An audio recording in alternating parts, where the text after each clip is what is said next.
देखिए पिछला बार कमिटमेंट था बीजेपी का तो 43 सीट ये ले आए, तभी इनको सीएम बनाया गया। बाद में ये कुर्सी को लात मार रहे थे। इस बार जब बीजेपी का कमिटमेंट है कि इनको हटाना है, तो नीतीश कुमार भी इस बात को जान रहे हैं कि चाहे 43 के बदला में इनको 80 सीटें क्यों ना आ जाए, 85 सीटें क्यों ना आ जाए, सीएम इनको बीजेपी नहीं बनने देगी। अगर फिर से नीतीश कुमार को मुख्यमंत्री राजद बना देती है, तो इस बात का क्या गारंटी है आदेश जी कि फिर 6 महीने साल भर के बाद वो पलटी मार के अंदर नहीं चले आएंगे? ये भी तो शर्त है ना।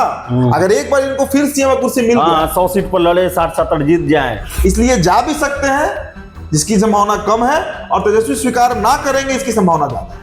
तो ऐसे परिस्थिति में नीतीश करेंगे क्या? सिक्योरिटी तो कहीं भी नहीं है, न बीजेपी में न आरजेडी में। बिहार में Rahul Gandhi is more popular face than PM Modi.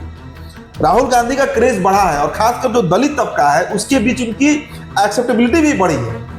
दूसरा चीज कि आज जिस वोट प्रतिशत पे जदयू खड़ी है, उसी वोट प्रतिशत पर कांग्रेस भी खड़ी है। अब हो सकता है कि एक नया गठबंधन का निर्माण हो जाए बिहार में, जो नीतीश कुमार और कांग्रेस पार्टी मिलकर इस गठबंधन को बनाए। उसमें और भी कई दल शामिल हो सकते हैं। नमस्कार, आप देख रहे हैं द बिहार टॉप में हूं आदेश पुरी।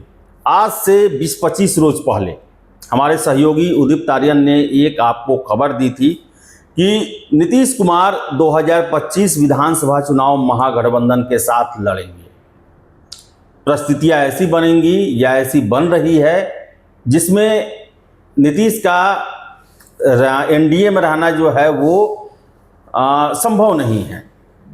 और देखिए 2-3 दिनों में घटनाक्रम ऐसा हुआ कि अब स्थितियां साफ होने लगी है। अब देख लें कि अमित शाह के द्वारा इंटरव्यू एक दिया गया इकोनॉमिक टाइम्स को, और उसमें कहा गया कि देखिए हम नीतीश के चुनाव नेतृत्व में चुनाव लड़ेंगे, लेकिन मुख्यमंत्री अगला कौन होगा उसका निर्णय समय पर छोड़ दिया उन्होंने।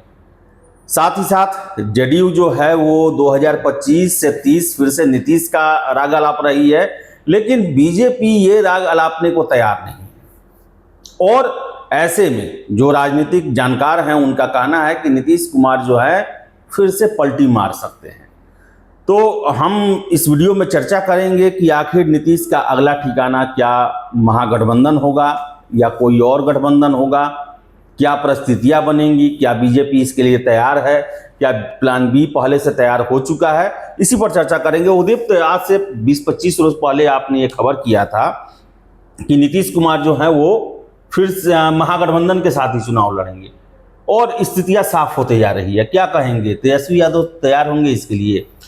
देखिए, आप 2020 का विधानसभा चुनाव जरा याद कीजिए आदेश जी। 2020 के विधानसभा चुनाव के समय भी ऐसा ही संशय लग रहा था, इसी तरह का कयास लगाया जा रहा था। लेकिन उस समय भारतीय जनता पार्टी का जो शीर्ष नेतृत्व है, मतलब अमित शाह, उन्होंने स्पष्ट तौर से कहा था एक इंटरव्यू में कि नेतृत्व भी नीतीश का होगा और सरकार भी नीतीश की ही बनेगी, मुख्यमंत्री नीतीश कुमार ही बनेगी। अगर याद होगा हमारे दर्शकों को, तो आपको यूट्यूब पर वो वीडियो मिल भी जाएगा, आप जाकर सर्च कीजिए। बीजेपी बिहार की बात करें तो संजय जायसवाल से लेकर उसमें तो मतलब सभी लोग, जितने भी पार्टी में लोग थे, सब लोग नीतीश को ही नेता मानकर चल रहे थे। तो मीडिया के मुंह पर चुप्पी लगी हुई थी, मीडिया कुछ बोल नहीं पा रही थी। लेकिन इस बार जो नवंबर के महीने से, मुझे याद है नवंबर में न्यूज 18 को इंटरव्यू दे रहे थे, अब एक और नेक्स्ट टाइम को दिया उन्होंने, बीच में एक और चैनल को दिया था, मैं नाम भूल रहा हूं। ये तीसरी बार हुआ है, ये तीसरी दफा हुआ है जब अमित शाह ने इस बात से साफ इनकार कर दिया कि नीतीश के नेतृत्व रहेगा, लेकिन समय तय करेगा एनडीए बोर्ड, एनडीए का जो संसदीय बोर्ड है, जो पार्लियामेंट्री बोर्ड है, उसके नेता बैठकर तय करेंगे कि कौन मुख्यमंत्री बने। ये तो तब तो साफ इंडिकेशन हुआ कि नीतीश नहीं बनेंगे। अब सीधा नीतीश, अगर अमित शाह कह दें कि नीतीश कुमार को नहीं बनाना है, तो स्पष्ट गठबंधन टूट जाएगा। तो बीच का रास्ता निकाला जा रहा है, लेकिन बीच के रास्ते में स्पष्ट तरीके से नीतीश कुमार का पत्ता काट दिया गया। नीतीश कुमार तो कच्चे खिलाड़ी है नहीं, वो तो पूरा समझ रहे होंगे इस बयान का मतलब। पूरी जदयू समझ रही होगी, तो पूरी जदयू समझ रही है। ये नीतीश कुमार का ही मसला नहीं। आपको क्या लगता है, नेता इतने बच्चे होते हैं, इतना मतलब अबोध होते हैं क्या? भारतीय जनता पार्टी इस बार किसी भी परिस्थिति में चाह रही है आदेश जी कि अपना मुख्यमंत्री बनाए, और उसी बिना पर, और हमारा जो सोर्सेस से इनपुट मिलता है, हमने भारतीय जनता पार्टी के एक दाढ़ी वाले नेता का जिक्र किया था अपने पिछले वीडियो में, आपने जिसका रेफरेंस दिया, मैं उनका नाम नहीं लूंगा। He is very close to Amit Shah. Amit Shah के बहुत नजदीकी नेता है बीजेपी बिहार के। यहाँ पर बहुत पटल पे नहीं दिखते हैं, दिल्ली में दिखते हैं। उन्होंने साफ कहा कि भारतीय जनता पार्टी जो है वो प्लान बी पर भी काम कर रही है। अब प्लान बी क्या है? एनडीए माइनस नीतीश कुमार, मतलब वैसी एनडीए जिसमें नीतीश कुमार ना हो, लोजपा हो, आरएलएम हो, हिंदुस्तानी अवाम मोर्चा हो और बीजेपी हो। उस पर बीजेपी काम भी कर रही है। ऐसा नहीं है कि बीजेपी भी अनभिज्ञ है कि उसको लगता ही नहीं है कि नीतीश कुमार जा सकते हैं। नीतीश कुमार चले जाएंगे, ये तो लोकसभा चुनाव के बाद से ही चर्चा हो रही है। मतलब अमित शाह जब बयान दिए होंगे तो सारा ये नाप जोक कर दिए होंगे। बिल्कुल बिल्कुल, स्थितियां स्पष्ट है भारतीय जनता पार्टी के अंदर भी, और इसीलिए हम बार बार कहते हैं कि नीतीश कुमार, आप देखिएगा इस गठबंधन में रह के चुनाव वो नहीं लड़ेंगे। अच्छा, क्यों लड़ेंगे? अगर मान लीजिए कि देखिए पिछला बार कमिटमेंट था बीजेपी का, तो 43 सीट ये ले आए, तभी इनको सीएम बनाया गया। बाद में ये कुर्सी को लात मार रहे थे। सही बात है, नीतीश कुमार कुर्सी लेने को तो खींच था इनके अंदर, गुस्सा था इनके अंदर कि लोजपा का इस्तेमाल करके बीजेपी ने मेरा कद कम कर दिया। बावजूद इसके हाथ जोड़ो बोल करके जो कि सुशील मोदी को हटा दिया गया, 2 नए डिप्टी सीएम लाए गए, तब भी मान मनोबल करके दिल्ली से इनको मुख्यमंत्री बनाया गया। इस बार जब बीजेपी का कमिटमेंट है कि इनको हटाना है, तो नीतीश कुमार भी इस बात को जान रहे हैं कि चाहे 43 के बदला में इनको 80 सीटें क्यों ना आ जाए, 85 सीटें क्यों ना आ जाए, सीएम इनको बीजेपी नहीं बनने देगी। इनका फिजिकल स्टेटस, मैं ये नहीं कहूंगा मेंटल स्टेटस, लेकिन चूंकि फिजिकल की बात हो रही तो मेंटल स्टेटस, कार्य करने की क्षमता, सब कुछ अब पहले से बहुत डिग्रेडेड है, कम हो चुका है। तो जदयू बखूबी समझ रही है आदेश जी कि बीजेपी इस बार अपना मुख्यमंत्री तो नीतीश करेंगे क्या आखिर? क्या ऑप्शन बचता है? महागठबंधन में जाना, ऑप्शन में ना विचार करना होगा, लेकिन महागठबंधन क्या इनकी शर्तों पर तैयार होगा इस बार? देखिए वहां पे अब 2 स्थिति, देखिए सिचुएशन अलग है। पहले नीतीश कुमार छोड़ के जाते थे, अब नीतीश कुमार के सामने ऐसा स्थिति बनाया जा रहा है कि तुम छोड़ के चले जाओ। और ऐसे में तेजस्वी क्या वही भाव देंगे या फिर वो भी बार्गेनिंग ये भी करेंगे?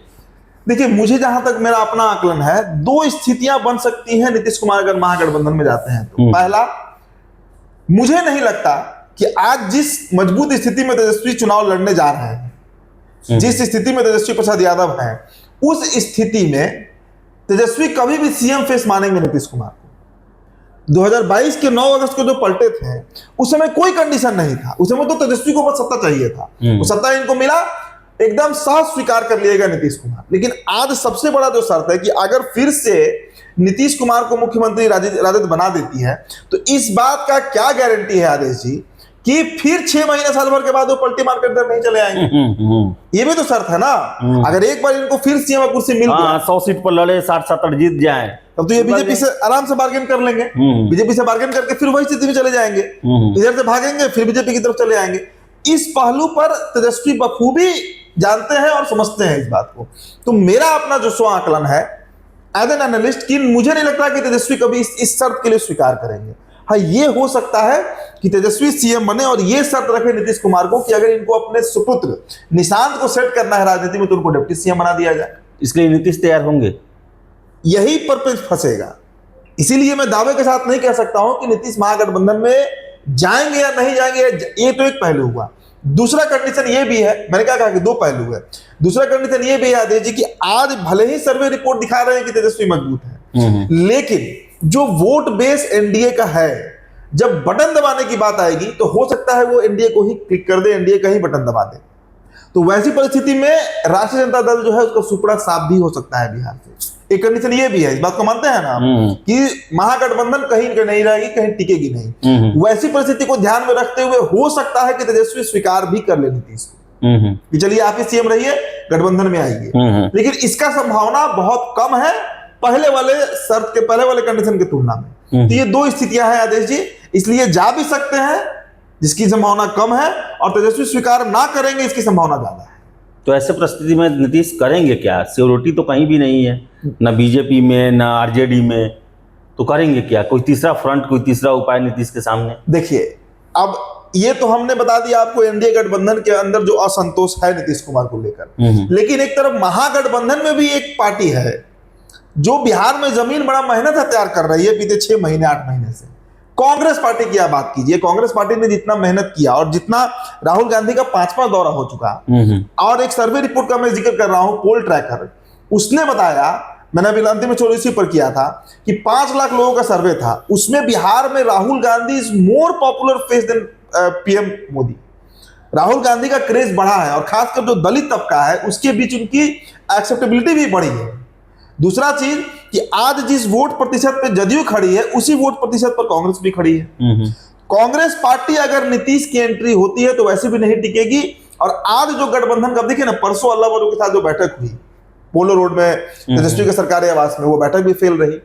तो कांग्रेस भी एग्जिट पॉइंट एक खोज रही है कि हो सकता है कि वो भी महागठबंधन से बाहर निकल कर आए। तब हो सकता है कि एक नया गठबंधन का निर्माण हो जाए बिहार में, जो नीतीश कुमार और कांग्रेस पार्टी मिलकर इस गठबंधन का बनाए। उसमें और भी कई दल शामिल हो सकते हैं, AIM को भी आप जोड़ लीजिए, BSP को भी जोड़ लीजिए, क्योंकि जो बॉर्डर इलाका है यूपी का, मुकेश सहनी ये लोग भी आ सकते हैं। तो ये तीसरा विकल्प जो है, ये जो थर्ड प्रोबेबिलिटी है, तीसरा ऑप्शन जो है, ये भी बन सकता है बिहार में। देखिए इस चुनाव के पहले कुछ ना कुछ तो उलटफेर होगा, एकदम पक्के तौर पर आप मानकर चलिए। ये साधारण चुनाव 2025 का नहीं है। 20 के चुनाव में तो साधारण चुनाव मैंने 20 पूरा कवर किया था, उसमें कोई प्रशांत किशोर जैसा फैक्टर नहीं था। उसमें ये स्थिति एनडीए की नहीं थी और कांग्रेस पार्टी इतनी एग्रेसिव नहीं थी। वो ट्रेडिशनल जो चुनाव होते आ रहा था उसी ढर्रे में लड़ा गया, प्लस कोविड था। लेकिन 25 का चुनाव अलग होगा, इसमें कुछ ना कुछ नया समीकरण गढ़ा जाएगा और पुराना समीकरण तोड़ा जाएगा। ये एकदम नोट कर ले हमारे दर्शक। लेकिन ये देखा कि नीतीश के लिए बड़ा ही टफ कंडीशन है, बहुत टफ स्थिति है नीतीश कुमार के लिए, क्योंकि नीतीश कुमार को लेकर देखिए देशमुख साहब ने जो कहा था, जो सी वोटर दिन उन्होंने कराया, मैं उनका सब इंटरव्यू सुना देखा, उन्होंने एक शब्द कहा था आदेश जी, मुझे याद है, आज तक पर कहा था या कहीं कहा था उन्होंने, कि नीतीश कुमार आज के समय में कोई एसेट नहीं है। देखिए पॉलिटिकल एसेट होता है, जैसे नरेंद्र मोदी आज भी एसेट है, वो वोट ट्रांसफर करा लेते हैं, एक बार हाथ हिलाते हैं तो 1000 लाख वोट उनके पक्ष में गिर जाता है।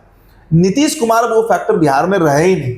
नीतीश कुमार सिर्फ और सिर्फ एक लायबिलिटी बन चुके हैं, मतलब जिधर भी जाएंगे उधर वो डैमेज ज्यादा करेंगे as compared to vote transfer करवाना। तो जिस गठबंधन में रहेंगे, बीजेपी को भी हो सकता है इसका आकलन लग रहा हो कि हमारे साथ नीतीश कुमार है, ज्यादा डैमेज हो, तो इसलिए इनके लिए खुद ही एग्जिट रूट तैयार करा रही हो। और तेजस्वी भी इस बात को भांप रहे हैं। देखिए मैंने सोशल मीडिया पे लिखा भी था अभी से 4-5 दिन पहले कि तेजस्वी अगर नीतीश को एक्सेप्ट करेंगे तो ये उनका ऐतिहासिक भूल हो जाएगा। आज अगर वो जमकर चुनाव लड़ते हैं, सत्ता में नहीं भी आते हैं, तो एकदम फेयर इलेक्शन होगा और उसमें तेजस्वी को जितना सीट आएगा, जो वोट मिलेगा वो उनका अपना वोट होगा।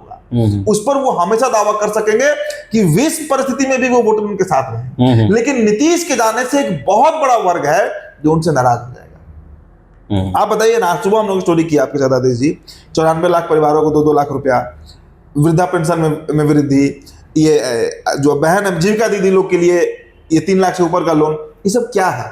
ये सरकार का फियर दिखा रहा है, सरकार का डर दिखा रहा है कि चुनाव में जाए तो कैसे जाए। शिक्षा में कोई काम हुआ नहीं, स्वास्थ्य में हुआ नहीं, बेरोजगारी पर हुआ नहीं, पलायन रुका नहीं, सारे मॉडल 2005 वाला ही चल रहा है। बस रोड बन गया, बस पटना डेवलप हो रहा है, फ्लाईओवर पे डबल डेकर रोड बन रहा है, यही ना हुआ बिहार में। और क्या हुआ है? बिजली मिल गया सबको। बुनियादी बातों पर आज भी बात बिहार में नहीं हो रही है और दुनिया तो बहुत आगे निकल चुका बुनियादी बातों से। इसलिए ये सरकार खतरे में है और खासकर जनता दल यूनाइटेड के ऊपर सच में ये वक्त बहुत भारी पड़ रहा है। तो वक्त भारी पड़ रहा है और नीतीश कुमार जो हैं वो उनका एक्सेप्टेंस जो है अब पहले वाली वैल्यू नहीं रही, और नीतीश पहले की जैसे रहे भी नहीं, ना ही और देखा जाए तो उम्र के हिसाब से, स्वास्थ्य के हिसाब से, कार्य करने के हिसाब से, और ऐसे में वो लायबिलिटी बनते जा रहे हैं। और यही वजह लगता है कि अमित शाह ने साफ साफ कह दिया कि चुनाव तो उनके नेतृत्व में हम लड़ लेंगे, लेकिन सीएम कौन होगा इस पर विचार किया जाएगा।